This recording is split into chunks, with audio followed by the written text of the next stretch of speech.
Bom, me diga, después de 2 años, que no estaba posible por organizar evento aqui em grande, com o público, agora que por fim atrovemos por celebrar junto com o emocionante de Bonaire a chegada de Amor Santo, junto com sua ajudante, não esse vai virar já sábado agora, 19 de novembro, for de 8 horas de manhã, acaba a atividade, tanto vai arrancar saída em Parque Wilhelmina, tem com mais ou menos 10, 2 horas de merdia, caminho nós vai ter roupa que preparar. Nós também temos show em cada outro, de tanto pitnam, pero também grupo não de baile, também tem diferentes stands também, de Parque Wilhelmina, caminha muito na mês, também vende coisas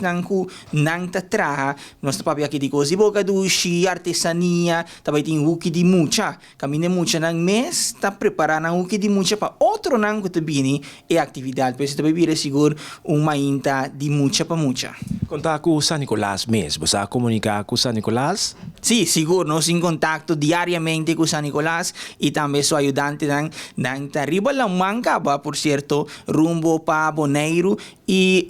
nós temos que chamar danke também de passo na companhia de Tow Bonaire, KTB, que é um que lobay busca San Nicolás e bini com Bonaire Riba já sabra mainta. Pelo que trata de programação, Riba Parque Wilhelmina, depois de aqui tem alguma locação mais como já não pode para San Nicolás, mas já cerca, isso que pode imortalizar em momento? Sim, seguro. Depois de atividade em Parque Wilhelmina, nós também fazemos recorrido rond Bonaire, nós também corremos em diferentes bairros, não tanto aqui na praia, nós trata de ir Rincón também.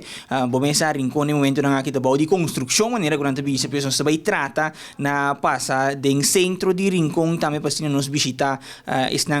tanto que mais leu quizás não por ir à praia e mainta aí, pois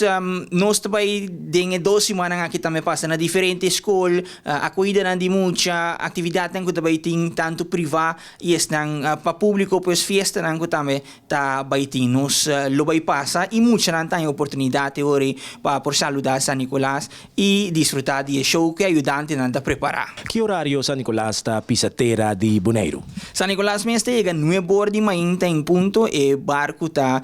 mara, pois em caso que é towboat de KTB, anto junto com diferente outro boto mas também que tá acompanhar San Nicolás e bini direção de WAF. Não sabe no momento não aqui também tem diferente persona que a indicar a nós que não te vai topa San Nicolás riba lamang pois é interesse grande também vai tope com boto riba lamang e assim nem bini